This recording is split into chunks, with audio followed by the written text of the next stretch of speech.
Hello, everyone. It's Shane Kanto, your Wasteland Reviewer, and welcome to Lost in the Wasteland, my weekly interview show where we get to know somebody else's perspective on movies. And I got my friend Jake here from SiftPop back here again for his second round. So, Jake, thank you so much for coming on. Thanks for having me back. Yeah, so interviewed you once, Jake. We got to talk about Hugo. Got to have some fun on here. Now, okay, before I get into my questions, if you want to take an opportunity to shamelessly plug anything you'd like to shamelessly plug to the audience. Sure. I really like I said. Usually do about a couple things on SiftPop a month. Got series that I do 9 months out of the year. Hand over to somebody else once every few months on animated movies, and then usually a review. And you can follow me at Jake underscore Bourgeois on Twitter. Also on Letterbox. I think that's just Bourgeois. I should probably look that up. But There you go. I'll put the links in the description so everybody will be able to find you, Jake. Now, to get things started, what's a previously released film you have not seen that you're most excited to check out? yeah, this was an interesting one. Cause I'm not do I have, oh, I should get around to that. Oh, I want to see it. But I don't do I need to see that. I've got a list of shame and it's like, yeah, I'll get to them eventually. But, actually, the one I'm gonna go with, I was, working on a best ever challenge Mhm. for this site we both contribute to, SiftPop. Um, and I was doing Leave No Trace. And it's Okay, one yeah. of Deborah Granick's three directorial efforts. That, Winter's Bone, and a film called Down to the Bone. Uh, Here's the thing. I haven't seen Down to the Bone. You probably haven't seen Down to the Bone. A lot of people probably haven't seen Down to the Bone. You know why? You can't find it. And it just made me angry. You wanna watch Down to the Bone? Here, go to Amazon. Somebody's got a DVD copy for $18. I want to see that movie. She's done three. I love the first two I've seen. I want to Mhm. see that movie. And I don't want to pay $18 for a DVD that somebody has, in their house somewhere that they Yeah. want to ship me. No, I want to see this movie, and I want it to be a lot easier than it is to see it. That's frustrating when it's just like you really want to check out something you just can't find it. Yeah. I lucked out because I really wanted to see Hard Boiled, and Rowan happened to have a copy from one of his college classes, so I got to watch it. So yeah, sometimes that just works out that way. But taking this, flipping it on end. So what's a film that hasn't like an upcoming film that you're most excited to check out? I'm had a couple. It's always interesting, when there's trailers that I didn't know were coming out. So that happened recently. So I'm now super excited for Ticket to Paradise and see how they run. That's always fun. But Mhm. the one I'm going for, I think this is still slated for 2022, but I haven't. It was last I checked, but I haven't seen a trailer. I haven't seen anything. Netflix isn't hawking it. Mhm. Oh, look, it's coming. And maybe they should have by now. Uh, it's called My Father's Dragon. Do you know what this is? I feel like I heard the name, but I can't remember what That's exactly it is. because it's Cartoon Saloon's next animated feature. And it's coming straight to Netflix. And it's supposed to come out sometime in 2022, but I don't know when. And I really want to know when, because it's guaranteed to be great. Because 100%. 100% they don't guaranteed to be great. miss. They're 4 for 4, and they're all great. Like they're all really good. So Mhm. I want to see it because it's gonna be great. I just don't know when it's coming out, Oh, but that I'm just jumped to super the top of excited. my list too. So there you go. And it's from the director Nora Yeah, Tomei, who Tommy. did Secret of Kells, who And directed my that one. favorite, personally, which is the breadwinner. She I feel directed like that that's the as one well. that most people haven't seen, and they Oh, should because it's it's great. such a shame. It's so good. Yeah. So, and now you got me excited. Come on, Netflix, give it to us. IMDb says it's in post production, so I guess we'll find out when it comes. Now, everybody hates remakes, or at least it seems like it. But now, Jake, I'm making you pick an actual movie that you want to see remade. Yeah. Full disclosure, you sent me these questions last week, Mhm. so I worked them up last week. We're recording on the 29th, so I had these done the previous week. I'm keeping my answer Uh-huh. because it is the correct answer. It's just become a lot more exciting because they're actually doing it and they're doing it the right way, which is it's not a movie, it's a TV show Okay. because it's too damn big to do a movie. Because if you do a movie, you do dumb things like, oh, we don't need this cousin who's vital to the plot of the damn series. What are you doing? I think I now know what you're talking about specifically. And when I saw the movie, I hadn't read the books. I read those three. Oh, yeah, I can see why people are angry at this. Yeah, Aragon's coming back, Yep. and they're doing it the right way with the creator on Disney Plus Yep. with the budget to do dragon things. Yeah, two dragon things. And, So and I'm very excited. Percy Jackson's getting it. Yeah, Now the inheritance cycle's getting it. yeah, So yeah. that's So exciting. that's it. Is it the boring answer? Yes, but that's because it's the correct answer. And yeah, No, trust me, as somebody who loved the books, and like I've I got remember him. getting the last one and just like burning through that in college, like they needed to do right by this because that movie was like one of the most bland, boring fantasy Correct. adaptations you're gonna see. It's not terrible. It's just it's it. I Jeremy feel like Irons is 90% of fantasy movies are yeah. just like, Jeremy Irons, good casting, but it's just like yeah. I've read those 3 times, which is insane because they're huge. But there you it's go. Now so that good. was that was definitely a good pick, and that see you keep hitting some chords with me because I also appreciate what you're talking about here.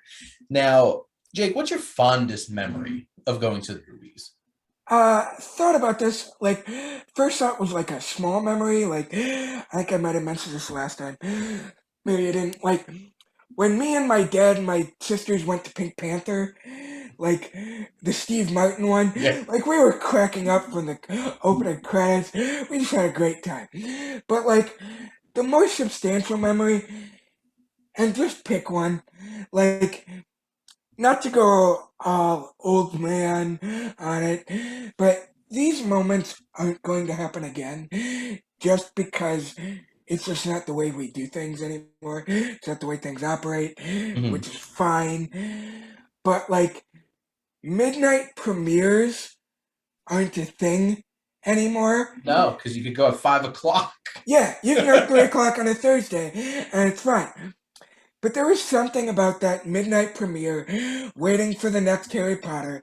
Like Yeah, you're so excited, waiting to go in the thing. They hold on, everybody. We're not, back when they actually had staff. Hold on, everybody. We're gonna like be calm. We're gonna be calm about this. Have your tickets ready. Yeah, so just standing there with my family, who are also huge Harry Potter nerds. Doesn't even matter. what movie, don't care. It just says memories waiting. Because I mean, it's going to be awesome. Give me a Yeah. Dark Knight too. Dark, Dark, Dark Knight Rises, maybe. That doesn't matter. Mostly Harry Potter. But it's just, you're in for a good time. It's going to be great. And it's just going to be, you're going to have an amazing time. I distinctly remember my midnight premiere of the Avengers, and that being such a big thing, going with like 15 of my friends, us all standing in line, going to Wegmans beforehand and just filling up on candy, and then all of my friends shoving them in my jean short pockets because they used to make fun of me for wearing jorts until they needed me and my pockets to get their candy into the theater. So who was laughing then? But you have all those kinds of moments are really special. And yeah, it's true. No, like who would go to the midnight showing Right. now when you And have other options? right, and it's, to be honest, like as a going experience, it's better. Like that's fine. It's better. Like oh yeah, just go at 5 or 6. You still get the pack, depending on where you are. Still get the packed crowds. Still get all the advantages without having to worry about do I have school the next day? Because I think the last one I had, last midnight premiere I had, was in college for whichever Hunger Games was coming out. Yeah, I mean, Might have been the first one, but like, yeah, I totally blew off the chem class I had the next morning because I was tired because it's 2 in the morning. But like, you don't have to worry about that anymore. Just go to the 3 o'clock. yeah, I got invited to a 4-hour council meeting with real accountants from 8 a.m. to noon Friday morning. The Friday after the Avengers midnight premiere, I was very tired that next morning. But that's a thing of the past, but we'll remember. Pepperidge Farm remembers. Now, Jake, what is a film that really exceeded your expectations? Uh, I thought about this. Generally speaking, like, I feel like I have a pretty good sense of my taste. So, Mhm. like, every once in a while, if I'm with friends, these people, yeah, it sounds good. All right, I'll go. Or like, but I feel like I don't get surprised because I know my taste. I watch the trailer, know what I like, know what I don't like. But I remember in college, um, I'm like, 50-50. How can you make a comedy about cancer? That's tightrope. I got no interest in that. So it came and went in the theaters. Then it came to my local like theater that that my college used to run like um, blockbuster movies for like or maybe not blockbuster but big releases that had their run. Now you can come see them for like $2. Yeah. So it's there, and I'm like, yeah, it's got good. So I'll go see it. And immediately, oh, yeah, this is great. I loved this movie immediately. What Joseph Gordon-Levitt and Seth Rogen do, like as the friends and all that stuff, about like I said, oh, he's got cancer. He might, he's thinking what that might mean and all that stuff. Balancing the heavy with the funny, and it is really hard to strike that balance, and they did it really, really well. And it's fantastic for it. Well, It's great. and I know what probably changed some of your expectations, the damn trailer. So, like, the Yeah, trailer made it seem a lot more like a ha-ha funny yeah. comedy because 50-50 is much more like a battle. It's a drama that has a sense of humor in it. Mhm. And they really did a disservice with that trailer, making it seem like just another Seth Rogen comedy. Well, because that's what sold at the time. Exactly. So they were going for that market, but I love 50-50. It's such a great one. Um, Now, Jake, I don't know how much of a reader you are, but do you have a written work that you would love to see turned into a film? Yeah. I used to be a much more voracious reader. Mhm. Like as a kid, I always read through high school, through college. Then, like, got to a certain point in college, I'm like, why am I not reading as much? Then I did the math of how much reading I had to do for my classes, and I was literally reading a book a week for College college will do readings. that. Yeah. So I'm much more of a streaky reader now. There's two series that I read still. Ranger's Apprentice and one other that I'll get to later. Um, but those are more, I think, set for a TV than a movie. There is one that I read last year, a couple years ago. I don't know. And it's called Shadow of the Fox by Julie Kagawa. Um, this would be a trilogy. It's a trilogy of books. And I think it would be really. Now, you need to have the right team because it's one of those that can go um, really wrong because it's a fantasy film that marries fantasy with like medieval Japan because it's about this, young girl who's a spirit, kitsune. So a fox spirit, and she has to destiny, all that stuff, ragtag bunch of group, and they have to save the world by carrying these pieces of the scroll. I think it was to destroy the world, but and there's a guy with a demon sword killer. It's just fantastic. It's like fantasy plus samurai, so a little history sprinkled in, which I'm always love. Marries both things I love, fantasy and history, and it's like I said. Terrible, terrible things could happen to this movie, but it's fantasy. I just think a story about like spirits and fantasy stuff set in samurai Japan would make for a hell of a movie. I'd It's see just it. got I'd be all excited for sorts of that. potential. Yeah. You have my money, or at least one of my AMC A-list slots. Let's put it that way. Now, shifting gears a little bit into some specific things. So, we actually brought up a trailer earlier, setting the wrong expectations, because some of them just mess up that way and get you set up for all different kinds of things. But what's your favorite movie trailer? Yeah, this was actually surprisingly hard to sort of come up with because like trailers get you excited, then you see the movie, and that's what you think about. So it was hard, like because and I had two, like Rise of Skywalker immediately came into my mind because or no, Force Awakens. Sorry, wrong Star Wars. Rise of Skywalker. No, Force Awakens. I had it wrong in my notes. Uh, uh, Force Awakens gave you all the Star Wars feel to you. So it's good. But I think based on our 50-50 um, conversation, I think the one that's like, oh, no, this is totally going to work. I'm so in for this movie.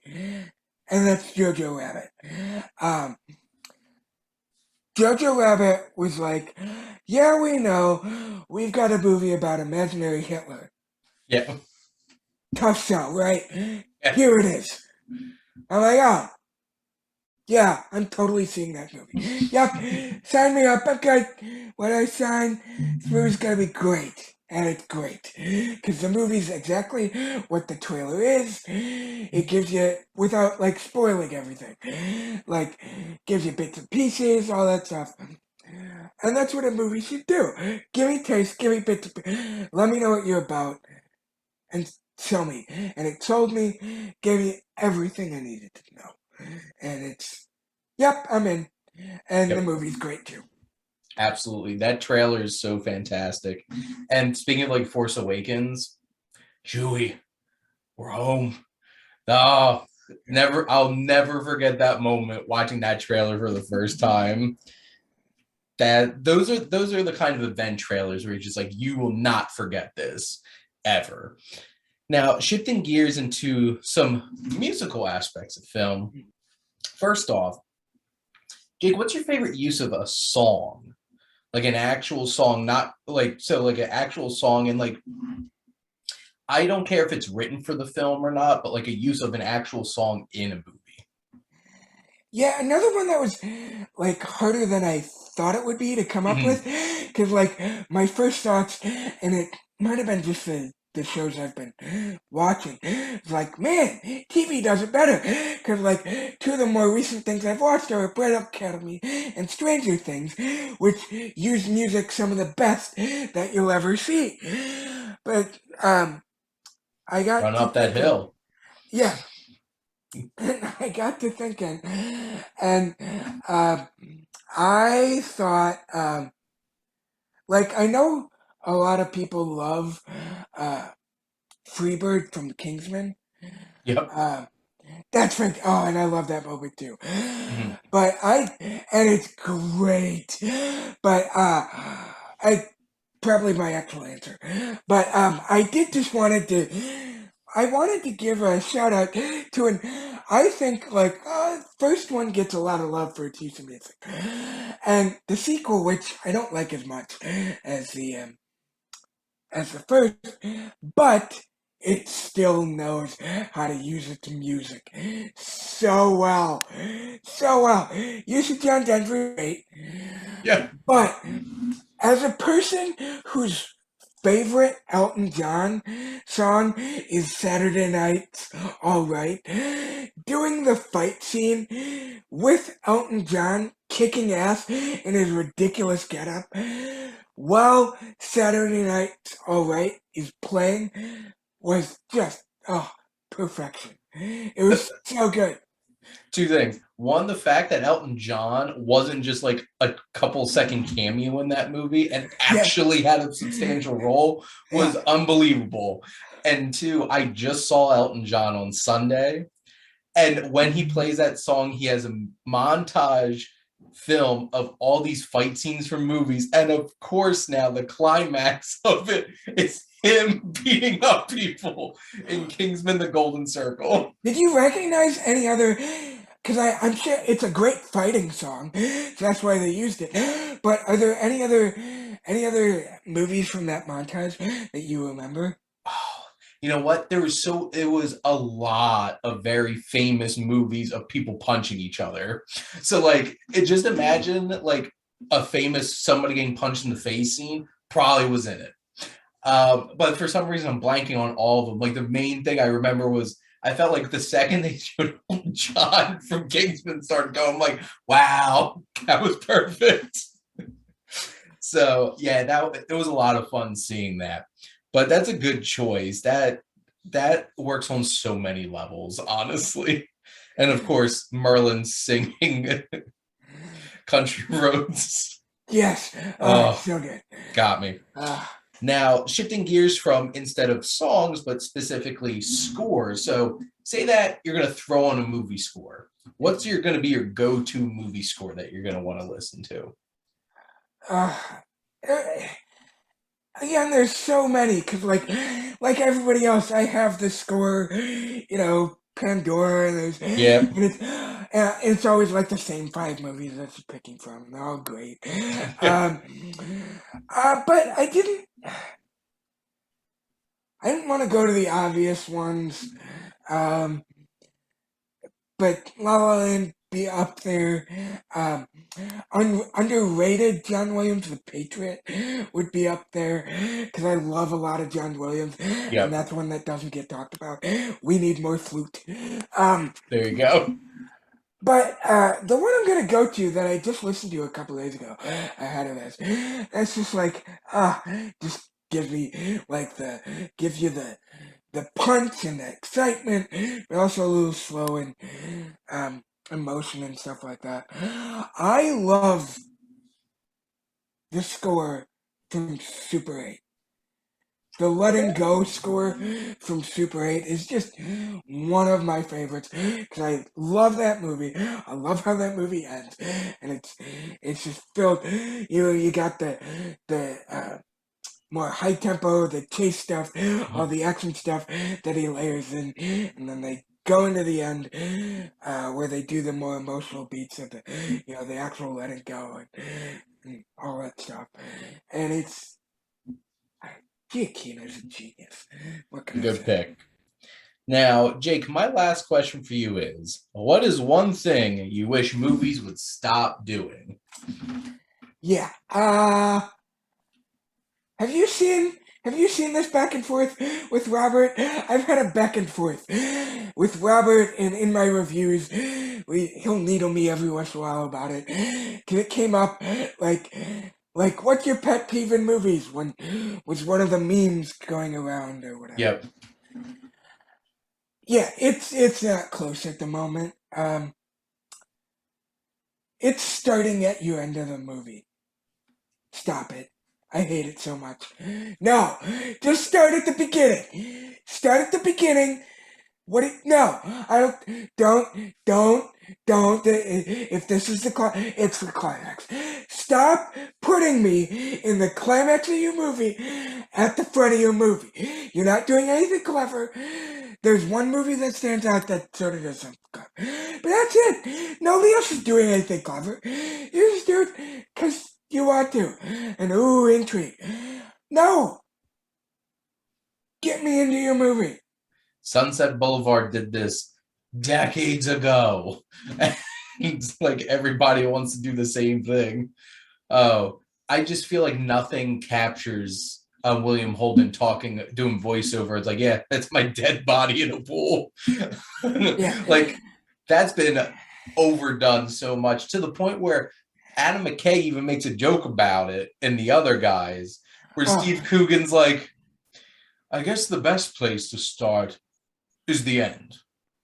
Well, go back to the beginning, periodically cut back to the end. It's like, and they're just like, tell the story. Yeah. The Fallen did it, or not The Fallen, just Fallen with Denzel. There's something clever with that. But nobody else does it. And like, I, at this point, am Morty from Rick and Morty. Like, when they're at the Purge planet. Oh, I'm sorry. Do you want me to cut back to the beginning? Were you alive? Like, no. And he's yelling at the script writer. I'm just like, that's me. I am Morty when you do a cold open. I feel like one that sticks with me is Inside Llewyn Davis. And the reason it does is because you don't know you don't know it's the end of the movie. That's the thing. Like, unless they spell it out for you, and most of them do. It's just like you got the voiceover. How did I get here? Yeah, stop it. Just don't. Now, Jake, for my last piece of this show, as always, is you get to ask me a question. So, what would you like to ask the Wasteland Reviewer?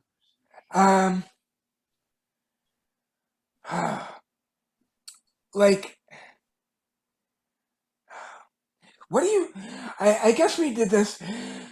It's a takeoff, I guess, the question I asked you sort of last time I was on, but like it's summer. Like, what do you like? What's your go-to for summer? Are you like summer blockbuster guy, or are you like, give me a change of pace? So that's an interesting question because I have no strong feelings about movies at certain time of year, except for maybe like Christmas stuff or Halloween, like Christmas and Halloween. I will actually watch stuff around that time. Like Christmas isn't Christmas if I'm not watching Muppet Christmas Carol, but like during the summer, like I see everything. So I'm like, I wouldn't even like. I think it's just going to get to the point where every month is going to have big movies in it. I'm good. It's just going to be the thing at some point. And if they can make money, and months have shown that you can make money. Look, American Sniper made hand over fist in January, made over $300 million. And it's a Clint Eastwood movie about American Sniper.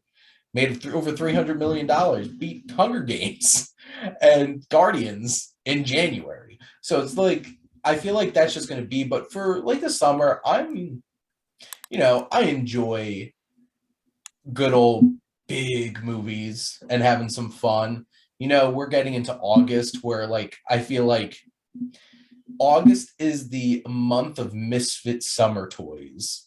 It's just like we're not, besides Bullet Train, I don't think we're really getting anything that's like big and like really interesting. I feel like Bullet Train's kind of ending the summer movie season this year because like, well, you got Beast Yeah, I don't even know what else is coming out for the rest of and the month. Samaritan with Sylvester Stallone's coming out on Amazon now. So that's not even getting a theatrical release. So like I'm excited because, I'll go see anything in the summer. I'll see all kinds of stuff. Like this weekend, I'm going to go see that documentary Fire of Love, and I'm going to go see DC League of Super Pets. There's two different movies. But I do think that, this summer, we've all gotten used to the fact that we see some big spectacle movies and stuff like that. And it's always fun. Like I had a blast going to see Thor Love and Thunder. I had a blast like at the beginning of like summer season seeing Top Gun, which you could still see now because it's still raking in money. It just keeps going. That's insane. It just keeps going. But like I could appreciate the big movie, but I don't feel like I'm the kind of person that like really cares that much about the time of year. It's more like I just want to see movies. So there better be movies out. So keep them coming. But I do think it's an interesting question because I feel like some people have like a specific taste. I do know my brother, just a large helping of slasher films come October for him, shoveling them in. And I enjoy like Halloween wouldn't be Halloween without me watching like Nightmare Before Christmas. Like that's my thing. So summer movie season, I just think eventually there isn't going to be that. It's just going to be, there's going to be big movies, small movies. Well, to be frank, probably mostly just big movies in theaters, at least at some point in the future. But, take it while it lasts. But Jake, this is a lot of fun as always. And I'm trying to think, because like obviously I'll be more than happy to have you back on for a third go around eventually. I'm trying to think that I have you lined up for Munich for Welcome to the Wasteland, and that's in October. So, well, we got a couple months. So Yeah. I'll be chatting with you with that. But I guess, Jake, before wrapping up, if you just want to plug your socials again, and then we'll wrap things up. All right. So again, you can follow me on Twitter at Jake_BOURGEOIS, and then Letterbox. Actually pulled that up to confirm. Yeah, it's just JBOURGEOIS. Awesome. And please go check out Jake's animation articles on SiftPop because there's such a great world of animation and there's some really cool ones that you talk about. So show some love. And speaking of, thank you as always for tuning in and always supporting your Wasteland Reviewer.